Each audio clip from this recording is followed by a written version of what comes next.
ಬಹಳ ದೇಶದಲ್ಲಿ ಬಹಳ ಪ್ರತಿಷ್ಠಿತವಾದಂತ ಒಂದು ಚುನಾವಣೆ ಬಿಹಾರದ ಚುನಾವಣೆ. ಬಿಹಾರದ ಚುನಾವಣೆ ಈಗಾಗಲೇ ವೋಟ್ ಬಾಕ್ಸ್ ಅಲ್ಲಿ ಮತದಾರರ ಆಶಯ ಏನಿದೆ ಅದು ಸೀಲ್ ಆಗಿದೆ. ಮೊದಲ ಬಾರಿಗೆ ಬಿಹಾರದಲ್ಲಿ ನಕ್ಸಲ್ ಪ್ರಾಬಲ್ಯ ಇರತಕ್ಕಂಥ ಕ್ಷೇತ್ರಗಳಲ್ಲೂ ಕೂಡ ಬಹಳ ಶಾಂತಿಯುತ ಮತದಾನ ಆಗಿದೆ, ಹೈಯೆಸ್ಟ್ ಮತದಾನ ಆಗಿದೆ. ಯಾರು ನಕ್ಸಲ್ ಚಳವಳಿಯಲ್ಲಿ ಭಾಗವಹಿಸ್ತಾ ಇದ್ರು, ಮತದಾನವನ್ನ ಬಹಿಷ್ಕಾರ ಮಾಡ್ತಾ ಇದ್ರು, ಅದರ ಮುಖ್ಯಸ್ಥರು ಕೂಡ ಕ್ಯೂನಲ್ಲಿ ಬಂದು ನಿಂತು ವೋಟ್ ಮಾಡಿರುವಂತದ್ದನ್ನು ಕೂಡ ದೇಶದ ಜನ ಗಮನಿಸ್ತಾ ಇದ್ದಾರೆ. ಅಮಿತ್ ಶಾ ಅವರು ಗೃಹ ಸಚಿವರಾದ ಮೇಲೆ ಇಡೀ ದೇಶದಲ್ಲಿ ಈ ತರದ ನಕ್ಸಲ್ ಚಟುವಟಿಕೆಯನ್ನ ಮಟ್ಟ ಹಾಕುವಂತ ಒಂದು ದೊಡ್ಡ ಕಾರ್ಯವನ್ನ ಮಾಡಿ ಸಾವಿರಾರು ಕೋಟಿ ರೂಪಾಯಿ ಏನು ದೇಶದ ಟ್ಯಾಕ್ಸ್ ಪೇಯರ್ಸ್ ಹಣ ಹಾಳಾಗ್ತಾ ಇತ್ತು ಅದನ್ನ ಸೇವ್ ಮಾಡಿದ್ದಾರೆ. ಇವತ್ತು ಬಿಹಾರದ ಚುನಾವಣೆ ನಿನ್ನೆ ಎಕ್ಸಿಟ್ ಪೋಲ್ ಬಂದಿದೆ. ಸುಮಾರು 12ಕ್ಕೂ ಹೆಚ್ಚು ಸಂಸ್ಥೆಗಳು ಎಕ್ಸಿಟ್ ಪೋಲ್ ಅನ್ನ ಪ್ರೆಡಿಕ್ಟ್ ಮಾಡಿದ್ದಾರೆ.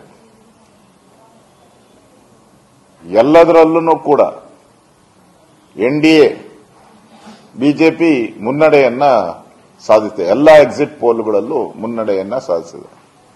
ಯಾವುದೇ ಒಂದರಲ್ಲೂ ಕೂಡ ಕಾಂಗ್ರೆಸ್ಸಿನ ಗಠಬಂಧನ್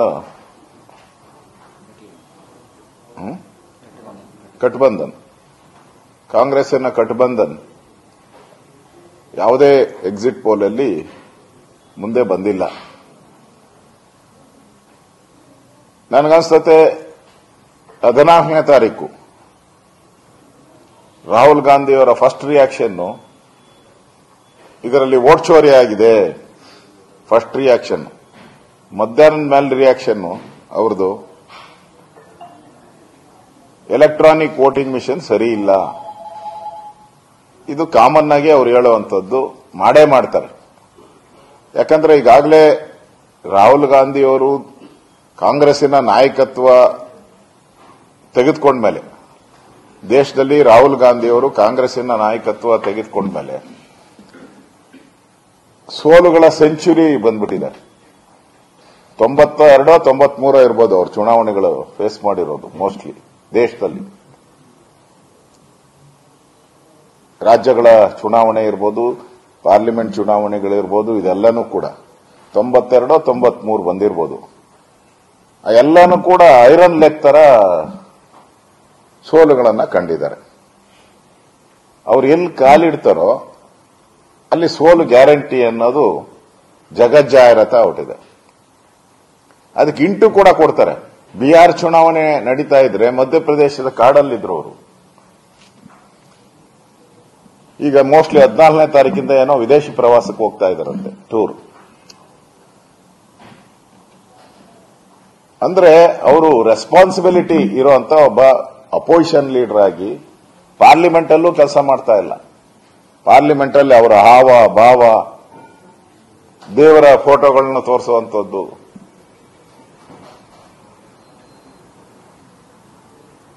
ಪಾಕಿಸ್ತಾನ ಬಗ್ಗೆ ಬಹಳ ಸಾಫ್ಟ್ ನೇಚರ್ ಅನ್ನ ತೋರಿಸುವಂತದ್ದು, ಈ ತರದೆಲ್ಲ ಘಟನೆಗಳು ನಾವು ನೋಡ್ತಾ ಇದ್ದೀವಿ. ಬಿಹಾರ್ ಚುನಾವಣೆ ಏನ್ ಎಕ್ಸಿಟ್ ಪೋಲ್ ಬಂದಿದೆ ಅದು ಬಿಜೆಪಿ ಪರವಾಗಿ ಬಂದಿದೆ. ರಿಯಲ್ ಪೋಲ್ ಅಲ್ಲೂ ಕೂಡ ಬಿಜೆಪಿ ಇನ್ನೂ ದೊಡ್ಡ ಎಕ್ಸಿಟ್ ಪೋಲ್ಗಿಂತ ದೊಡ್ಡ ಅಂತರದಲ್ಲಿ ಗೆಲ್ತೈತೆ ಅನ್ನೋ ವಿಶ್ವಾಸ ನಮ್ಗಿದೆ. ಇದೊಂಥರ ಟ್ರೇಲರ್ ಇದ್ದಂಗೆ, ಏನ್ ಇದು ಪೂರ್ತಿ ಪಕ್ಕ ಅಂತ ಅಲ್ಲ, ಇದೊಂಥರ ಟ್ರೇಲರ್ ಇದ್ದಂಗೆ. ಒಂದು ಪ್ರೊಡಕ್ಷನ್, ಮುನ್ಸೂಚನೆ. ಆ ಮುನ್ಸೂಚನೆ ಬಿಜೆಪಿ ಪರವಾಗಿ ಬಂದಿರುವಂತದ್ದು ಸ್ವಾಗತಾರ್ಹ. ದೇಶದ ಜನ ಕಾಯ್ತಾ ಇದ್ದಾರೆ ಬಿಹಾರ್ ಚುನಾವಣೆಗೆ. 14ನೇ ತಾರೀಕು ಕೂಡ ಬಿಜೆಪಿ ಮುನ್ನಡೆಯನ್ನ ಸಾಧಿಸುವ ಮುಖಾಂತರ ಕಾಂಗ್ರೆಸ್ ಈ ದೇಶದಲ್ಲಿ ಕಾಣೆಯಾಗುವಂತ ಪರಿಸ್ಥಿತಿ ಬಿಹಾರ್ ಚುನಾವಣೆ ಆದ್ಮೇಲೆ ಈ ದೇಶದಲ್ಲಿ ಕಾಂಗ್ರೆಸ್ ಪಾರ್ಟಿ ಕಾಣೆಯಾಗುವಂತ ಒಂದು ಪಾರ್ಟಿಯಾಗಿ ನಿರ್ಮಾಣಗೊಳ್ಳುತ್ತದೆ.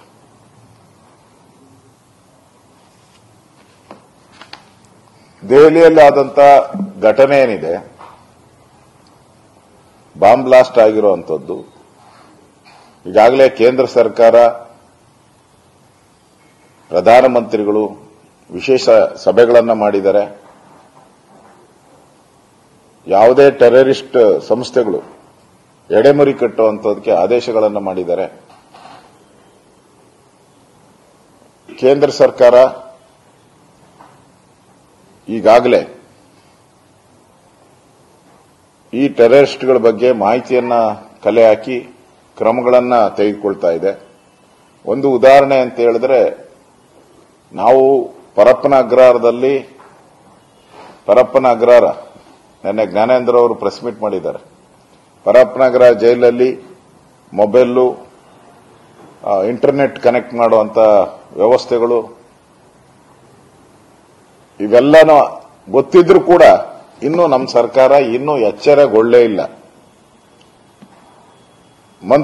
ಗೃಹ ಸಚಿವರು ಸಭೆ ಮಾಡಿ ಯಾರು ಲೀಕ್ ಮಾಡಿದವರು, ಈ ಆಡಿಯೋನ ಲೀಕ್ ಮಾಡಿದವರು ಯಾರು ಅಂತ ಸ್ಪೆಷಲ್ ಇನ್ವೆಸ್ಟಿಗೇಷನ್ಗೆ ಹಾಕಿದ್ದಾರೆ. ಯಾವುದು ಈ ವಿಡಿಯೋ ಮಾಡಿದವರು ಯಾರು, ಲೀಕ್ ಮಾಡಿದವರು ಯಾರು ಅಂತೇಳಿ ಮಾಧ್ಯಮಕ್ಕೆ ಕೊಟ್ಟವರು ಯಾರು ಅಂತ ಸ್ಪೆಷಲ್ ಇನ್ವೆಸ್ಟಿಗೇಷನ್ ಟೀಮ್ ಮಾಡಿದ್ದಾರೆ. ಮಾಡಬೇಕಾಗಿದ್ದೇನು, ಯಾರು ಟೆರರಿಸ್ಟ್ಗಳು ಕಾಂಟ್ಯಾಕ್ಟ್ ಅಲ್ಲಿದ್ದಾರೆ ಈ ವ್ಯಕ್ತಿಗೆ, ಎಲ್ಲೆಲ್ಲಿ ವಿಧ್ವಂಸಕ ಕೃತ್ಯಗಳನ್ನು ಮಾಡುವಂತ ಕೆಲಸಗಳನ್ನ ಮಾಡ್ತಾ ಇದ್ದಾರೆ, ಅದನ್ನ ತನಿಖೆ ಮಾಡುವಂತದಕ್ಕೆ ಸ್ಪೆಷಲ್ ಟೀಮ್ ಮಾಡಬೇಕಾಯಿತು. ಅದು ಬಿಟ್ಟುಬಿಟ್ಟು ವಿಡಿಯೋ ರಿಲೀಸ್ ಮಾಡಿರೋದ್ರ ಬಗ್ಗೆ ಮಾತಾಡ್ತಾ ಇದ್ದಾರೆ. ಆದ್ರೆ ಕೇಂದ್ರ ಸರ್ಕಾರ ಜಮ್ಮು ಕಾಶ್ಮೀರದಲ್ಲಿ ಒಂದು ಪೋಸ್ಟರ್ ಅಂಟಿಸಿದಕ್ಕೋಸ್ಕರ, ದೇಶ ವಿರೋಧಿ ಪೋಸ್ಟರ್ ಒಂದೇ ಒಂದು ಪೋಸ್ಟರ್ ಅಂಟಿಸಿ, ಆ ಪೋಸ್ಟರ್ ಹಿಡ್ಕೊಂಡು ಸುಮಾರು 3,500 ಕೆಜಿ ಜೆಲಟಿನ್ ಮತ್ತು AK-47 ಅನ್ನ ಸೀಸ್ ಮಾಡಿದ್ದಾರೆ. ಅದು ಕೇಂದ್ರ ಸರ್ಕಾರ, ಅದು ಅಮಿತ್ ಶಾ. ಇಲ್ಲಿ ಎಲ್ಲ ವಿಡಿಯೋ ದಾಖಲೆಗಳು ಸಿಕ್ಕಿದ್ರು ನೀವೇನು ಮಾಡಿಲ್ಲ. ಅಲ್ಲಿ ಒಂದು ಪೋಸ್ಟರ್ ಸಿಕ್ಕಿದ್ಕೆ 3,500 ಕೆಜಿ RDX ಅನ್ನ ಸೀಸ್ ಮಾಡಿರುವಂತದ್ದನ್ನ ನಾವು ನೋಡ್ತಾ ಇದ್ದೀರಿ. ಅದರಿಂದ ರಾಜ್ಯ ಸರ್ಕಾರನೂ ಕೂಡ ಕೇಂದ್ರ ಸರ್ಕಾರದ ರೀತಿ ಕಠಿಣ ಕ್ರಮಗಳನ್ನ ಈ ಟೆರರಿಸ್ಟ್ಗಳ ಬಗ್ಗೆ, ಈ ಪಾಕಿಸ್ತಾನ ಜಿಂದಾಬಾದ್ ಅನ್ನೋರ್ನ, ಮತ್ತೆ ಕುಕ್ಕರ್ ಬಾಂಬ್ ಬ್ಲಾಸ್ಟ್ ಮಾಡಿದವರು ಮಂಗಳೂರಲ್ಲಿ, ಈ ತರದವ್ರ ಬಗ್ಗೆ ಎಲ್ಲ ಸಾಫ್ಟ್ ನೇಚರ್ ಅನ್ನ ಕಾಂಗ್ರೆಸ್ ಅವರು ಏನ್ ತೋರ್ತಾ ಇದ್ದಾರೆ. ಮತ್ತೆ ಅವ್ರ ಮೇಲೆ ಕೇಸ್ಗಳು ಏನಿದೆ, DJ ಹಳ್ಳಿ ಕೇಸ್ ಇರ್ಬೋದು, ಹುಬ್ಳಿ ಧಾರವಾಡ ಕೇಸ್ ಇರ್ಬೋದು, ಈ ತರದ ಕೇಸ್ ಏನಿದೆ ಇನ್ ಮುಂದೆ ತೆಗೆದುಕೊಳ್ಬೇಕಾದ್ರೆ ರಾಜ್ಯ ಸರ್ಕಾರ ಎಚ್ಚರಿಕೆಯಿಂದ ಗಮನಿಸಬೇಕು. ಯಾವುದೋ ವೋಟ್ ಹಾಕ್ತಾರೆ, ಒಂದು 4 ಮುಸ್ಲಿಮರು 4 ಕೋಟಿಗೋಸ್ಕರ ದೇಶದ ಗಡಿಗಳಿಗೆ ತೊಂದರೆ ಆಗುವಂತ ಒಂದು ಪರಿಸ್ಥಿತಿಯನ್ನ ಕಾಂಗ್ರೆಸ್ ನಿರ್ಮಾಣ ಮಾಡುವಂತದ್ದು ಹೊರಟಿದೆ. ಇದು ಒಳ್ಳೇದಲ್ಲ, ದೇಶಕ್ಕೆ ಒಳ್ಳೇದಲ್ಲ, ದೇಶದ ಭದ್ರತೆಗೆ ಒಳ್ಳೇದಲ್ಲ. ಈ ಸರ್ಕಾರ ಇರುತ್ತೆ, 2 ವರ್ಷ ಆದ್ಮೇಲೆ ಸರ್ಕಾರ ಹೋಗುತ್ತೆ, ಅದೆಲ್ಲ ಮುಖ್ಯ. ಆದ್ರೆ ರಾಜ್ಯದ ಜನಗಳ ಹಿತ ಮುಖ್ಯ. ಆದ್ರಿಂದ ರಾಜ್ಯ ಸರ್ಕಾರಕ್ಕೂ ನಾನು ಎಚ್ಚರಿಕೆಯನ್ನ ಕೊಡ್ತಾ ಇದ್ದೀನಿ. ಜವಾಬ್ದಾರಿಯನ್ನು ಮೋದಿ ಅಮಿತ್ ಶಾ ಬಿಜೆಪಿ ಬರಬೇಕು ಅಂತ ಹೇಳಿದೆ ಕಾಂಗ್ರೆಸ್. ಮೊದಲು ಪ್ರಿಯಾಂಕಾ ಖರ್ಗೆ ಅವರಿಗೆ ನಾನು ಕಾಮೆಂಟ್ ಮಾಡಬಾರ್ದು, ಆದರೂ ಕಾಮೆಂಟ್ ಮಾಡ್ತೀನಿ. ಏನೋ ಗೃಹ ಸಚಿವರು, ಕೇಂದ್ರದ ಗೃಹ ಸಚಿವರು ನಾಲಾಯಕ್ ಅಂತ ಹೇಳ್ತಾರೆ,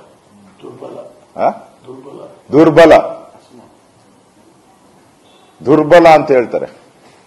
ನೀನು ಅಷ್ಟು ದೂರ 3,000 ಕಿಲೋಮೀಟರ್ ಯಾಕೆ ಡೆಲ್ಲಿವರೆಗೂ ಹೋಗ್ತೀಯಪ್ಪ? 3,000 ಕಿಲೋಮೀಟರ್ ಡೆಲ್ಲಿವರೆಗೂ ಪ್ರವಾಸ ಮಾಡಬೇಡ. ನಿಮ್ಮ ತಂದೆಯವರೇ, ಗೌರವಾನ್ವಿತ ನಿಮ್ಮ ದೊಡ್ಡ ಖರ್ಗೆ ಅವರೇ ಗೃಹ ಸಚಿವರಾಗಿದ್ರು. ನಾನು ಜ್ಞಾನೇಂದ್ರ ಅಸೆಂಬ್ಲಿಯಲ್ಲಿದ್ರಿ. ಕಂಬಾಲಪಲ್ಲಿ ಘಟನೆ ಆಯಿತು ಕೋಲಾರದಲ್ಲಿ. 8 ಜನ ದಲಿತರನ್ನ ಸಜೀವಾಗಿ ಸುಟ್ಟಾಕಿದ್ರು. ಆ ಕೇಸ್ ಏನಾಯ್ತು? ಅವರೆಲ್ಲ ನಿರಪರಾಧಿಗಳು ಅಂತ ಆಯ್ತು. ನೀವು ಗೃಹ ಸಚಿವರಾಗಿ ನಿಮ್ ಫೇಲ್ಯೂರ್ನ ಫಸ್ಟ್ ಹೇಳ್ಕೊಳ್ಳಿ. ನಿಮ್ ಫೇಲ್ಯೂರ್, ನೀವು ಗೃಹ ಸಚಿವರಾಗಿ ನಿಮ್ ತಂದೆಯವರು ಆ ಕಂಬಾಲಪಲ್ಲಿ ದಲಿತರನ್ನೇ ನೀವು ಕಾಪಾಡಕ್ಕಾಗಿಲ್ಲ ಅಂದ್ರೆ ಅಮಿತ್ ಶಾ ಅವ್ರ ಬಗ್ಗೆ ಮಾತಾಡುವಂತ ನೈತಿಕತೆ ನಿಮ್ಗೇನು ಉಳಿದಿದೆ? ಅಟ್ಲೀಸ್ಟ್ ಅಮಿತ್ ಶಾ ಅವರು ಅವ್ರಿಗೆಲ್ಲ ಗುಂಡಿಡ್ತಾವ್ರೆ, ದೇಶದ್ರೋಹಿಗಳಿಗೆ ಗುಂಡಿಡುವಂತ ಕೆಲಸ ಮಾಡ್ತಾರೆ. ನೀವು ಗುಂಡಿ ಅಲ್ಲ, ದೇಶದ ಕಾನೂನನ್ನ, ಸಂವಿಧಾನವನ್ನ ಗುಂಡಿ ತೋಡುವಂತ ಕೆಲಸವನ್ನ ಮಾಡ್ತಾ ಇದ್ದೀರ. ಅದಕ್ಕೆ ದೊಡ್ಡವ್ರ ಬಗ್ಗೆ ಮಾತಾಡಬೇಕಾದ್ರೆ ಎಚ್ಚರಿಕೆಯಿಂದ ಮಾತಾಡಿ ಅನ್ನೋ ಸಲಹೆಯನ್ನು ಕೂಡ ಕೊಡ್ತಾ ಇದ್ದೀನಿ. ಓಕೆ. ಕಾಂಗ್ರೆಸ್ನ ಹಿರಿಯ ಶಾಸಕ ರಾಜು ಕಾಗೆ ಅವರು ಒಂದು ಬೇಡಿಕೆ ಇಟ್ಟಿದ್ದಾರೆ, ಪ್ರತ್ಯೇಕ ಉತ್ತರ ಕರ್ನಾಟಕ ರಾಜ್ಯ ಮಾಡಬೇಕು, ಅದು ಸಂಬಂಧಪಟ್ಟಾಗಿ ಬೆಳಗಾವಿಯಲ್ಲಿ ಜ್ಞಾನೇಂದ್ರ ಮಾತಾಡಿ.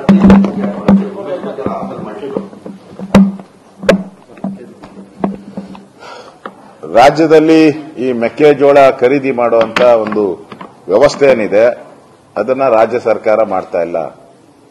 ಇವತ್ತು ರೈತರ ಬೆಳೆದ ಬೆಳೆಗಳು ಕರ್ನಾಟಕದಲ್ಲಿ ಬೆಲೆ ಇಲ್ಲದೆ ರಸ್ತೆಗಳಲ್ಲಿ ಚೆಲ್ತಾ ಇದ್ದಾರೆ. ನಾನು ಕಳೆದ ಬಾರಿನೂ ಕೂಡ, ಕಳೆದ 15 ದಿನದೂ ಕೂಡ ನಾನು ಸರ್ಕಾರಕ್ಕೆ ಎಚ್ಚರಿಕೆಯನ್ನ ಕೊಟ್ಟಿದ್ದೆ. ಆ ಸಂದರ್ಭದಲ್ಲಿ ಇಮಿಡಿಯೇಟ್ ಆಗಿ ನಾಳೆಯಿಂದನೇ ಮಾಡ್ತೀನಿ ಅಂದ್ರು. ಆದರೆ ಇದುವರೆಗೂ ಮೆಕ್ಕೆಜೋಳ ಖರೀದಿ ಇರಲಿ, ಈರುಳ್ಳಿ ಎಲ್ಲ ಬೆಲೆ ಕಳ್ಕೊಂಬಿಟ್ಟಿದೆ, ರಸ್ತೆಗಳಲ್ಲೆಲ್ಲ ಬಿಸಾಕ್ತಾ ಇದ್ದಾರೆ. ಇಂಥ ಸಂದರ್ಭದಲ್ಲಿ ರೈತರ ನೆರವಿಗೆ ಬರಬೇಕು ರಾಜ್ಯ ಸರ್ಕಾರ, ಆದ್ರೆ ಬರ್ತಾ ಇಲ್ಲ. ಯಾಕೆ ಅಂತ ಹೇಳಿದ್ರೆ ಖಜಾನೆ ಖಾಲಿ ಆಗ್ಬಿಟ್ಟಿದೆ. ಪಾಪರ್ ಆಗಿರೋದಕ್ಕೆ ಇದೊಂದು ಸಂಕೇತ. ಇವತ್ತು ಕೂಡ